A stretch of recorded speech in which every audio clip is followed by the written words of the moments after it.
Assalamualaikum warahmatullahi wabarakatuh. Tabi pun, perkenalkan nama saya Mary Ivanda SPD.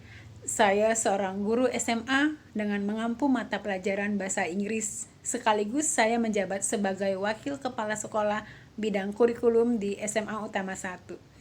Saat ini saya sedang mengikuti program guru penggerak angkatan ke-7 dari Kota Bandar Lampung. Bulatkan tekad, kuatkan hati, negeri memanggilmu kawan. Belajar bergerak berbagi untuk negeri, guru penggerak majukan pendidikan. Bulatkan tekad, kuatkan hati padamu negeri, memanggilmu kawan. Belajar bergerak berbagi potensi tingkatkan prestasi, lahirkan profil belajar Pancasila. Bergerak belajar, bergerak berbagi, pendidikan kita menjalin kolaborasi. Potensi tingkatkan prestasi, lahirkan profil belajar Pancasila. Belajar bergerak berbagi untuk negeri, kita menjalin kolaborasi. Belajar bergerak berbagi, kuat terima demi bakti pada diri.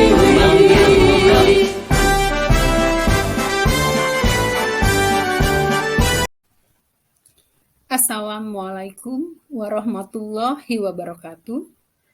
Saya akan menjelaskan penerapan budaya positif untuk melengkapi tugas aksi nyata di modul 1.4.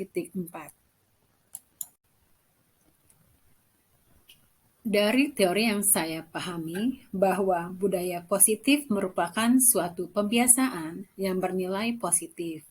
Di dalamnya mengandung sejumlah kegiatan yang mampu menumbuhkan karakter murid.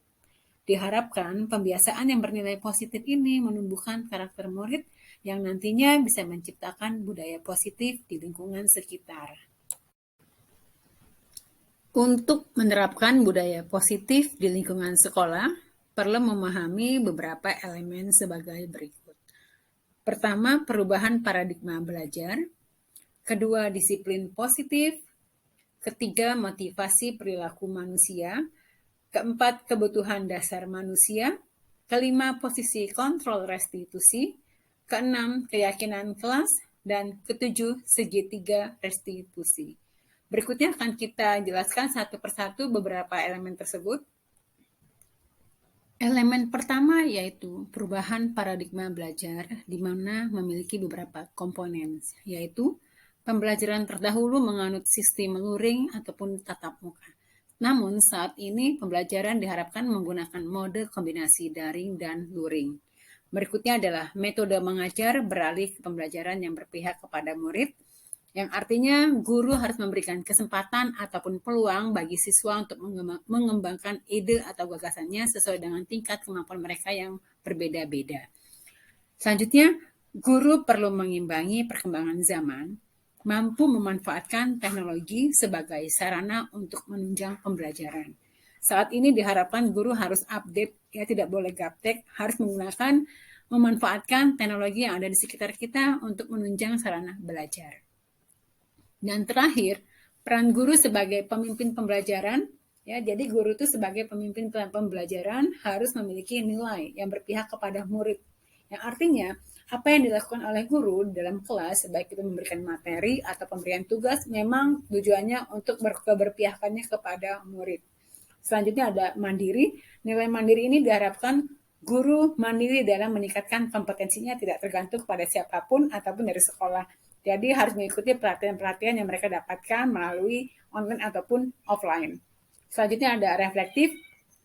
Nilai reflektif ini perlu dilakukan di setiap akhir sebelum pembelajaran, yang gunanya untuk menyimpulkan materi ajar yang telah dipelajari, sehingga murid memahami materi apa yang sudah dipelajari.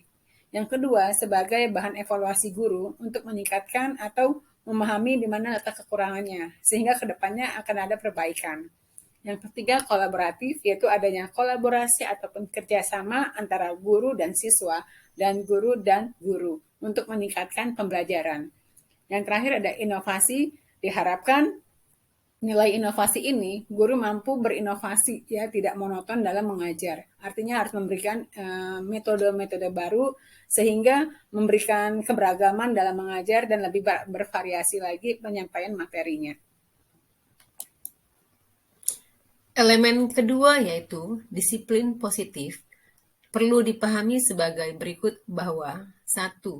Disiplin positif merupakan peran utama dalam mewujudkan budaya positif di lingkungan sekolah. Kedua, penerapan disiplin positif dimulai dari diri sendiri. Ketiga, disiplin positif merupakan upaya untuk pengontrol diri.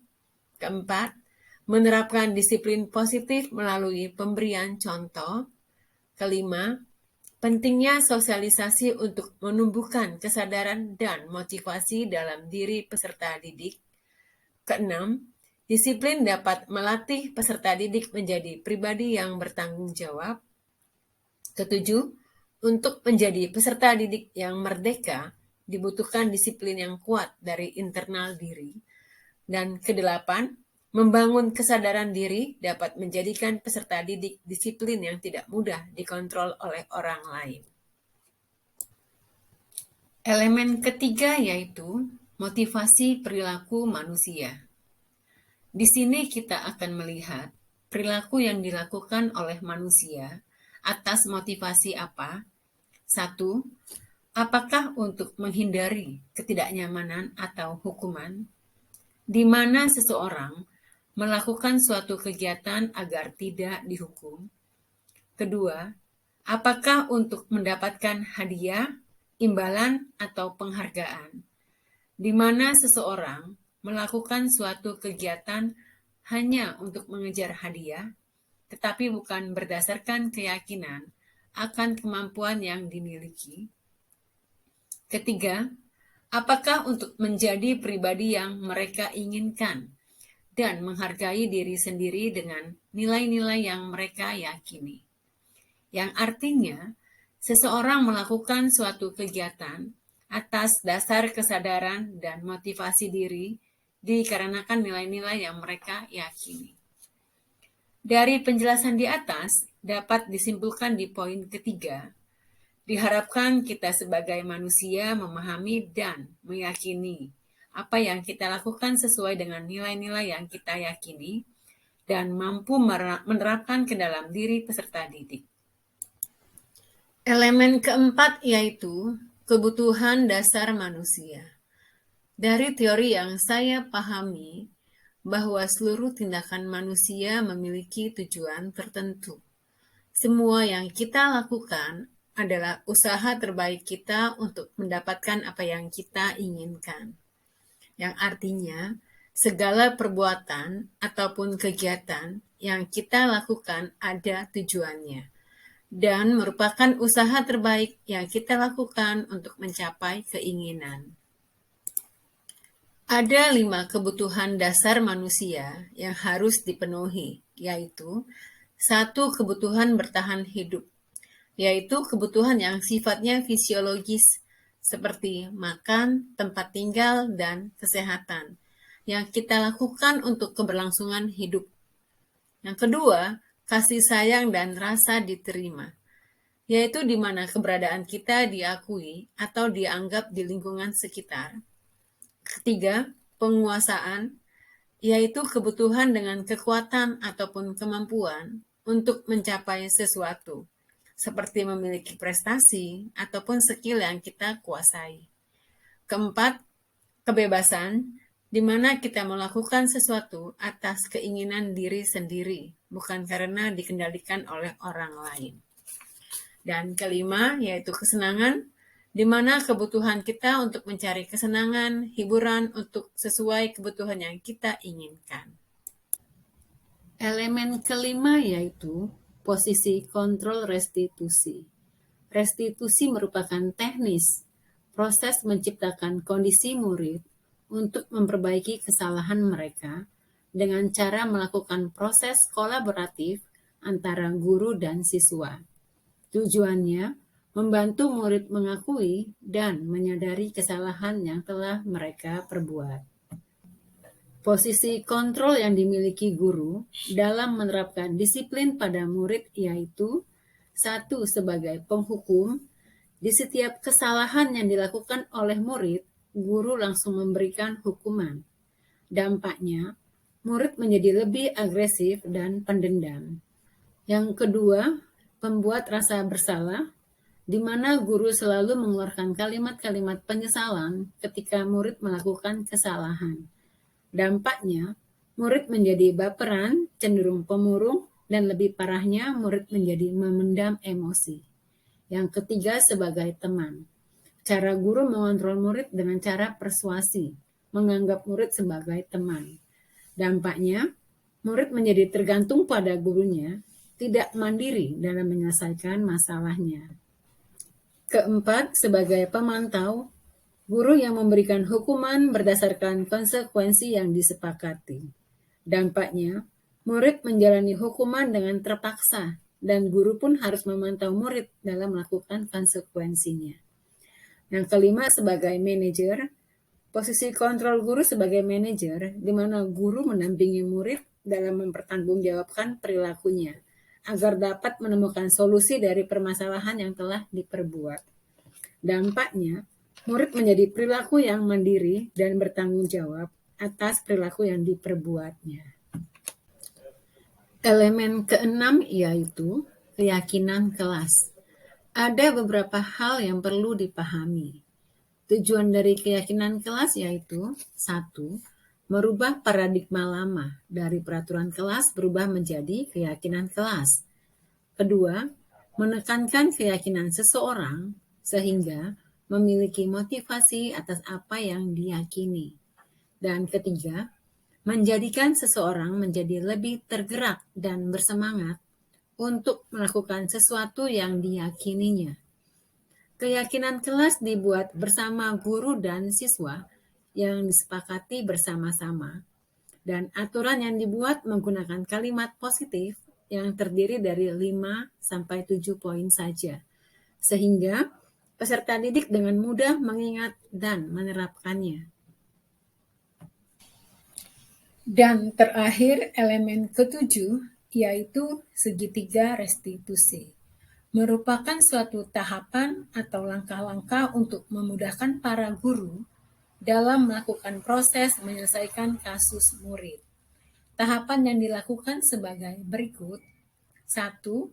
Menstabilkan identitas, yaitu peran guru dalam menstabilkan kondisi murid agar tenang sehingga mudah diajak berkomunikasi.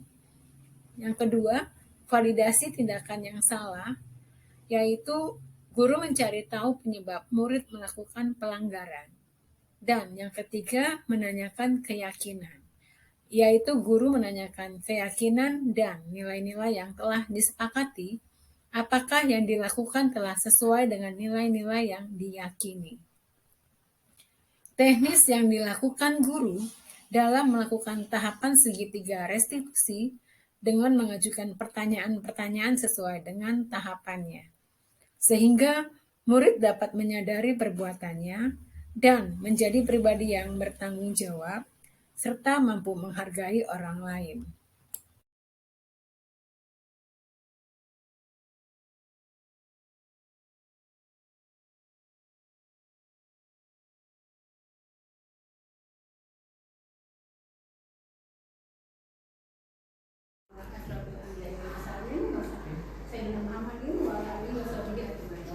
Bapak Ibu, kita santai aja ya. Terima kasih buat Bapak Ibu sudah menyempatkan waktunya hadir di sini.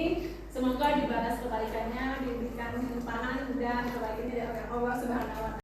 Positif kita gabungkan suatu kebiasaan yang positif yang dilakukan di suatu daerah tertentu. Oke, ya. Jadi dari teori yang saya pahami dari budaya positif ini adalah suatu kebiasaan yang bernilai positif di dalamnya mengandung sejumlah kegiatan yang mampu menentukan karakter murid. Jadi kalau ada kata budaya otomatis kebiasaan, ya, tindakan atau kegiatan atau aktivitas yang kita lakukan di suatu daerah atau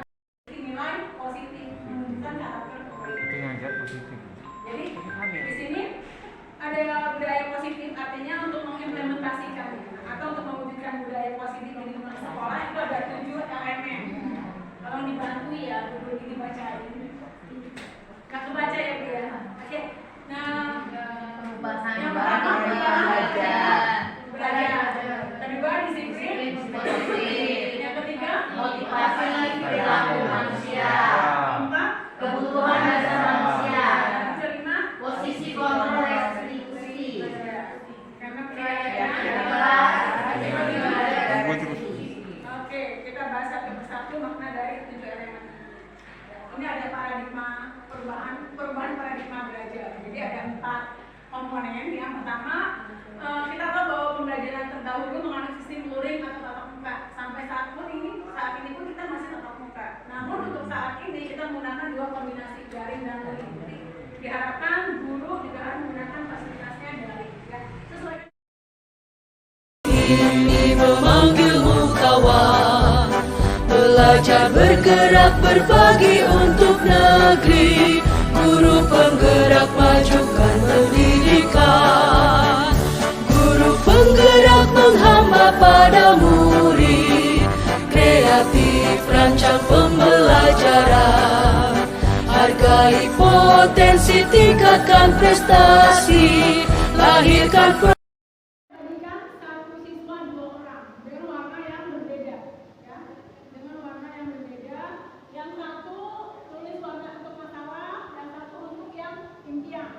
Oke, saya mulai bagikan dari sebelah sini. Berapa orang? 1, 2, 3, 4, 5. 2, 3, 4, 5. Ya, ini buat yang masalah. Oke, ini buat yang impiannya. Estafet ke sini lainnya. 3, 4, 5. Nulisnya di sini ya. Dari ini buat nempel. Nanti kalian akan menempelkan di sini. Tuh, ya.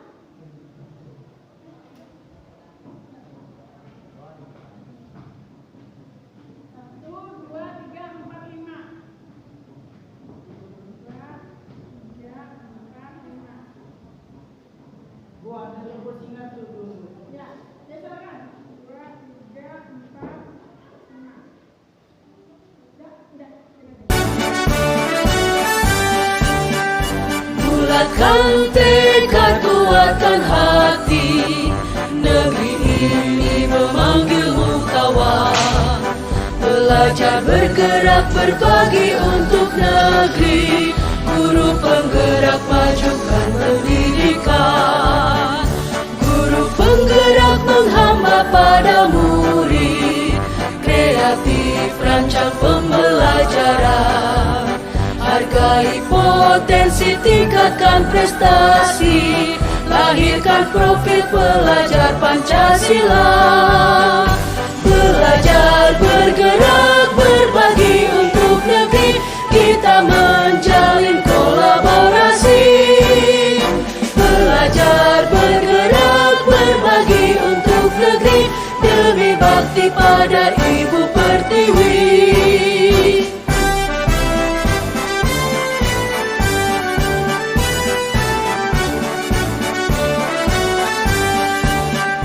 Bulatkan tekad, kuatkan hati, negeri ini memanggilmu kawan, belajar bergerak berbagi untuk negeri, guru penggerak majukan pendidikan, guru penggerak menghamba pada murid, kreatif rancang pembelajaran, hargai potensi tingkatkan prestasi, lahirkan profil pelajar Pancasila, belajar bergerak berbagi untuk negeri, kita menjalin. Assalamualaikum warahmatullahi wabarakatuh. Perkenalkan, nama saya Fido, saya berada di kelas 11. Jadi pada hari Senin lalu, Miss Mary mengajak kami untuk membuat kesepakatan kelas.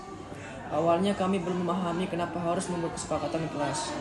Setelah dijelaskan Miss Mary bahwa kesepakatan kelas perlu dibuat secara bersama-sama antara guru dan peserta didik. untuk menemukan keyakinan akan aturan yang dibuat, sehingga kami tahu aturan apa saja yang harus ditaati. Lalu kami membuat aturan kesepakatan bersama dan kemudian menjadi keyakinan yang harus ditaati bersama. Sekarang kami sudah mulai menerapkan keyakinan kelas, dan kami sangat merasakan banyak sekali manfaatnya, terutama mengenai kedisiplinan yang sebelum membuat keyakinan kami sering datang terlambat dan mengabaikan waktu. Jadi cukup sekian, terima kasih kepada Miss Mary. Assalamualaikum warahmatullahi wabarakatuh. Saya Alifia Salsabil, saya perwakilan dari 10.2. Kamis yang lalu, Miss Mary menjelaskan pentingnya membuat keyakinan kelas di kelas kami. Awalnya, kami belum meyakini apa itu keyakinan kelas dan kenapa kami harus membuat keyakinan kelas. Lalu, Miss Mary menjelaskan keyakinan kelas itu adalah aturan yang dibuat bersama-sama guru dan peserta didik. Manfaatnya supaya warga kelas dapat memahami aturan yang telah ditaati. Namun, sebelumnya Miss Mary mengajak kami untuk membuat aturan bersama-sama. Salah satunya yaitu hadir tepat waktu dan menjaga kebersihan kelas. Setelah keteraturan disepakati, lalu dijadikanlah sebagai keyakinan kelas dan ditempel di dalam kelas, sehingga semua warga kelas dapat membaca dan menaatinya. Sekarang kami sudah menerapkan keyakinan kelas dan mulai merasakan manfaatnya. Terima kasih Miss Mary yang sudah mengajak kami untuk membuat keyakinan kelas di 10.2.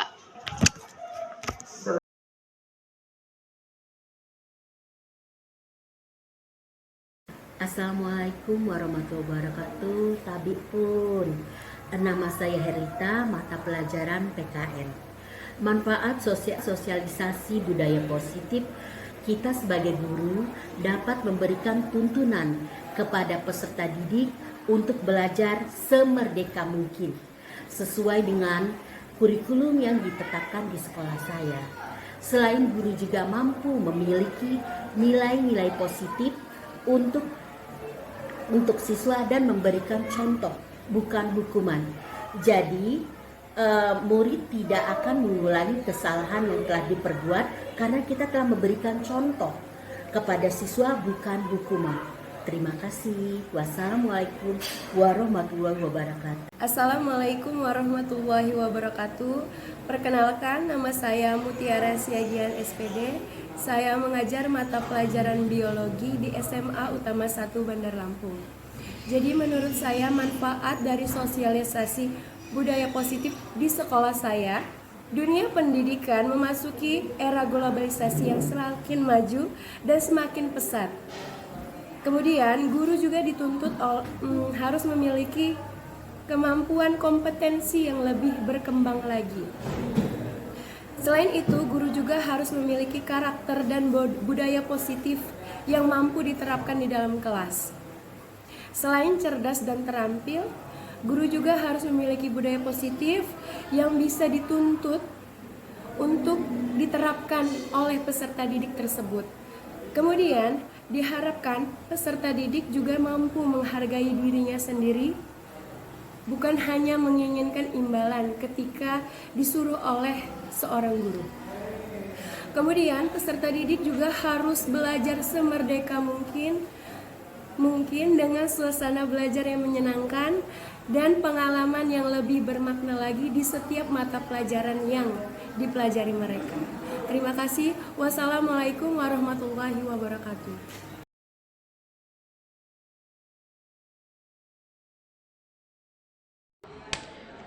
Assalamualaikum warahmatullahi wabarakatuh. Tapi pun saya Syamsuddin SAG, Kepala SMA Utama 1 Bandar Lampung, tentunya memberikan kesan-pesan kepada guru penggerak, terutama kepada Ibu Guru Mary Ivanda SPD. Telah menjadi guru penggerak, ada beberapa hal yang bermanfaat untuk guru, terutama guru menjadi memahami manfaat budaya positif di lingkungan sekolahnya. Guru mengajak peserta didik untuk membuat keyakinan kelas bersama-sama. Guru menerapkan disiplin dengan cara memberikan contoh. Kemudian manfaat juga kepada peserta didik, peserta didik sudah mulai menyadari pentingnya disiplin positif selama dalam diri sendiri. Peserta didik menjadi peduli dengan teman dan lingkungan sekitar sekolah. Peserta didik mematuhi aturan yang telah disepakati bersama guru, dan kemudian kekompakan di dalam belajar maupun di dalam beristirahat. Kemudian pesan untuk guru penggerak, terus meningkatkan kemampuan di bidang pendidikan guna memberikan perubahan ke arah yang lebih baik di sekolah, dan diharapkan untuk membagikan ilmu dan pengalamannya ke rekan-rekan guru yang lain, terutama guru yang belum menjadi guru penggerak. Demikian, terima kasih. Wassalamualaikum warahmatullahi wabarakatuh.